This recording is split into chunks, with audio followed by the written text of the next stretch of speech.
Tigrevisión.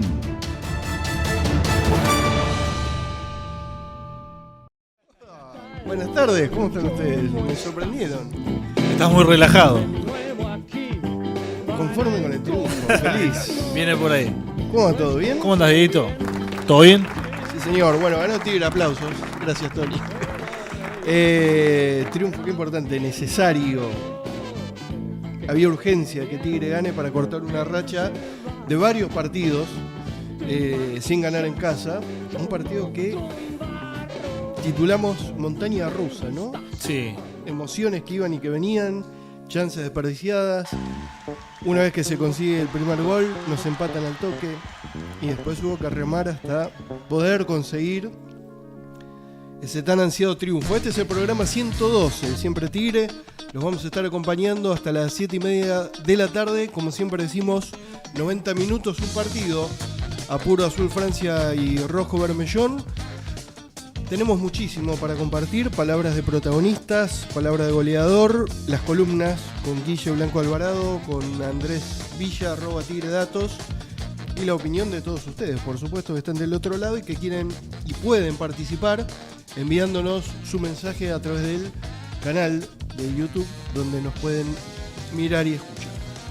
Sí, con respecto y volviendo un poco al resultado de ayer, del cual titulamos en nuestras redes Montaña Rusa, uno de los ítems que no mencionaste en ese vaivén de sensaciones ayer vividas en el José de la Giovana fue que previo a la apertura del marcador tuvimos un penal, Sí. una especie de doble penal, porque el rebote le queda a la pierna zurda de Sosa y la tira afuera. Entonces aparecen algunos fantasmas de partidos anteriores donde veías que tenías algo a favor, no se aprovechaba, y más con estos equipos, teniendo en cuenta, por ejemplo, es la primera vez en la temporada que Argentinos Juniors pierde de visitante. Su única derrota durante todo el año había sido en aquel partido frente al Aldo Civi en Paternal, y esta era la primera caída. Es la primera caída del equipo de Paternal de visitante, haciendo alusión a esto de que un equipo sumamente difícil, complicadísimo, Dabove, tanto el día sábado en rueda de prensa y lo ratifica ayer después en conferencia de prensa, sostiene que es uno de los 3 equipos más difíciles o mejores equipos del fútbol argentino. Sí, y que lo demostró el semestre pasado a lo largo de toda la fase regular y sorpresivamente quedó eliminado muy temprano. Aparecía, me parece, como uno de los candidatos a llegar un poco más lejos, por lo menos estar en las instancias finales. No pudo ser así, quedó eliminado en su cancha ante San Lorenzo por penales. Jugadores también que hablaron en zona mixta coincidieron justamente en catalogar a Argentinos en ese nivel, ¿no? Segundo o tercer mejor equipo de fútbol argentino. Pero no solo fue la primera vez que perdió Argentinos en el torneo, sino que fue la primera vez que Tigre gana con Zunino También como árbitro. Sí, y ahí tenés otra cuestión. Una vez que Zunino te da un penal y lo desperdiciás, decís, bueno, listo, evidentemente no vamos a ganar más con este tipo. Bueno, finalmente apareció Russo, que también vuelve a convertir.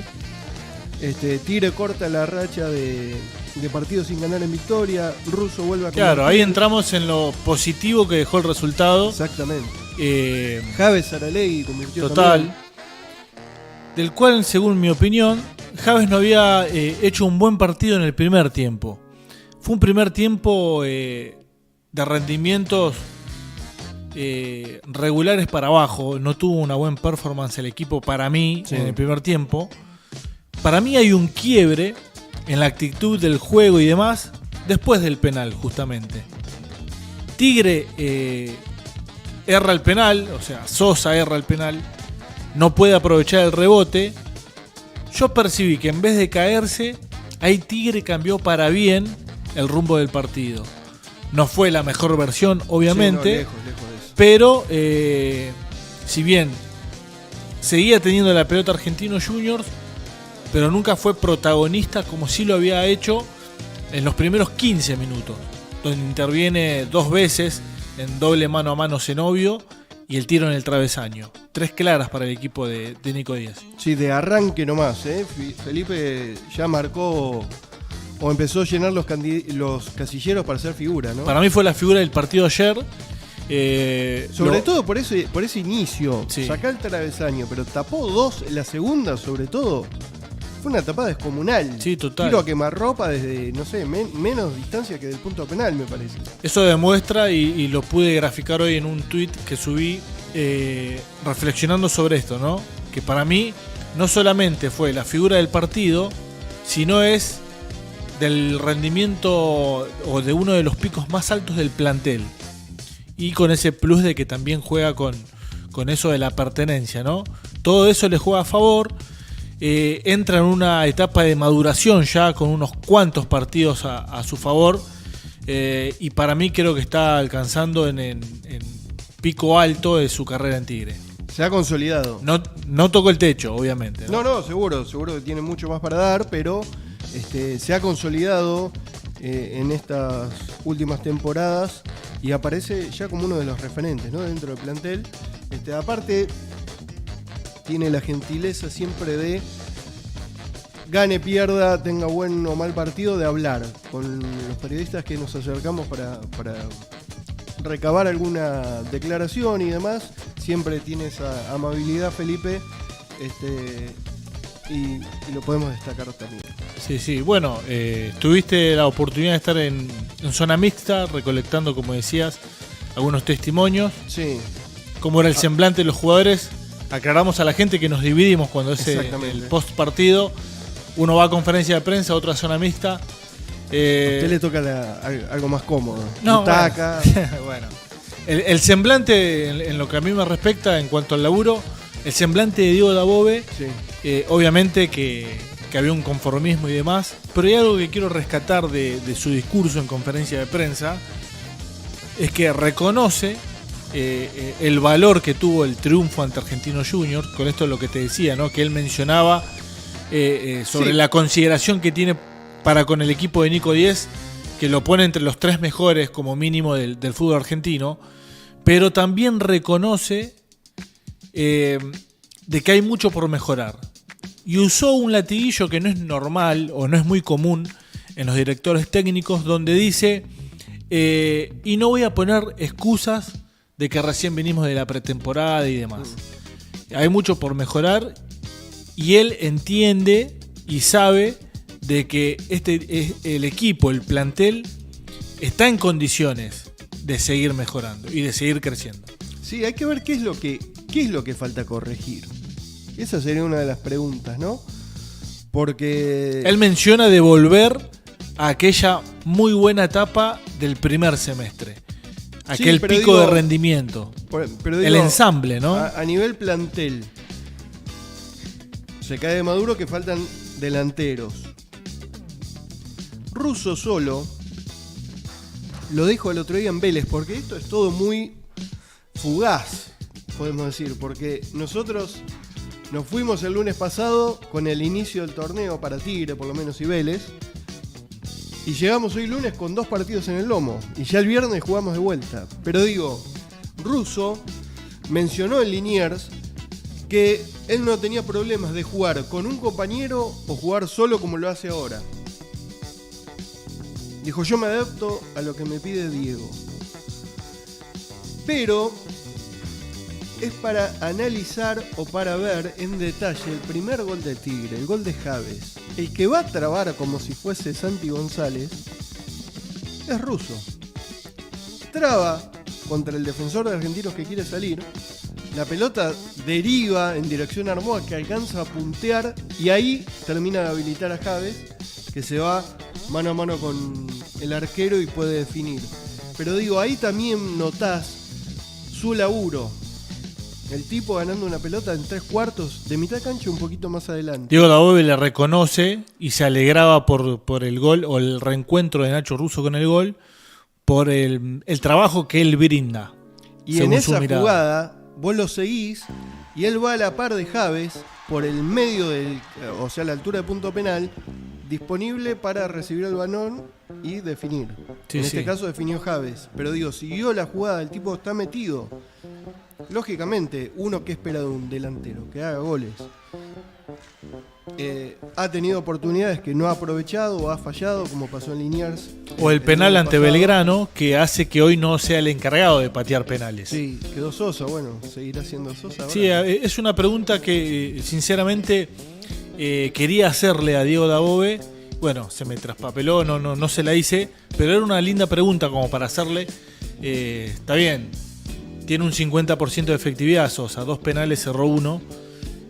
No me parece mal que por ahí patee Sosa o que patee cualquiera, el que tenga la convicción y la firmeza de querer patearlo, no lo veo mal. Es un tema que hemos debatido en algún momento cuando Tigre, todo el mundo lo sabe, no es un equipo al que le den muchos penales. Sí. Y lo hablamos el semestre pasado, justamente dijimos, si hay un penal, ¿quién lo patea?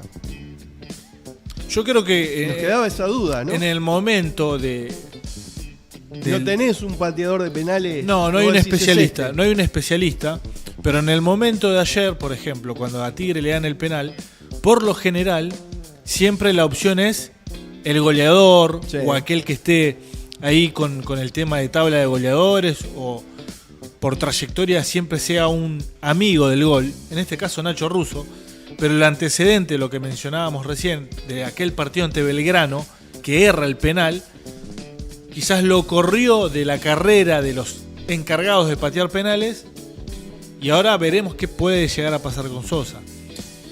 No es algo trascendental, no, pero a su vez también sí, porque tener un encargado o un especialista de penales es una garantía. Fue muy anunciado ayer el penal de Diego Sosa, porque constantemente él mira para la punta donde no termina eligiendo, como queriendo engañar al arquero, pero fue muy anunciado ese querer engañarlo también. Cuando vos por ahí, es una teoría incomprobable, ¿no? Pero por ahí cuando te volcás a mirar cierta punta, el arquero puede intuir que se la vas a tirar al lado contrario. Bueno, así fue. Tuvo la chance de que el rebote le quede para la pierna hábil, así todo no pudo convertir, pero bueno, por suerte para él y para nosotros, Tigre ganó, si no hubiera sido por ahí un poco bastante criticado. Sí, bueno, coincido con lo que decís. Tenía un amigo arquero que me decía, el que patea el penal, patea al primer lugar donde mira, cuando se acerca a patear. Sí. No sé, habrá mirado para ese lado la primera vez y después habrá intentado engañarlo. Acá tenemos el comentario de uno de los oyentes que nos está siguiendo por el chat de YouTube. Nos pone Lucas: los penales los patean los 9, los 10 o el capitán. O un central que rompa el arco. También un ejemplo añejo, Daniel Alberto. Sí. Pasarela era un especialista, por traer un ejemplo, ¿no? Sí, un clásico ejemplo de un defensor goleador en este caso. Sí, bueno, veremos qué pasa. Generalmente suelen patear en los entrenamientos, en las prácticas semanales. Quizás ahí Sosa saque alguna ventaja y eso no lo sabemos. No, es que tiene buena pegada por lo general. Sí, además, se ha hecho cargo también de algunos tiros libres. Pero bueno, en este caso falló. Y como bien vos decís, aquel que por ahí nos está viendo y tiene la oportunidad de ver fútbol, aprovechar los partidos de Copa Sudamericana o Libertadores, sí. En la semana jugó Bolívar, sí. Y le dieron un penal y uno de los encargados el encargado de patear el penal fue Cauteruccio, el delantero argentino, uruguayo, que jugó mucho tiempo en Argentina. La pone en el vértice arriba, te da la pauta de ser un especialista, ¿no? Eso está practicado, pero con una naturalidad la pone arriba y inatajable, ¿no? Por supuesto fue gol. Estaría bueno siempre tener un especialista de ese modo, porque es una garantía total. Tenés un penal y es 95% gol. Un Ortigosa, por ejemplo. También, que supuestamente falló el último, creo. Cuando se retiró, me parece. Me acuerdo que había errado uno en cancha de Tigre jugando para Argentinos, se lo ataja Dani y cobraron invasión de zona, repitieron el penal, ahí sí lo convirtió. Hubiera sido el primero aquel. Le tenían que mantener la racha. Esta temporada, sentí Tigre, sentí Tigrevisión.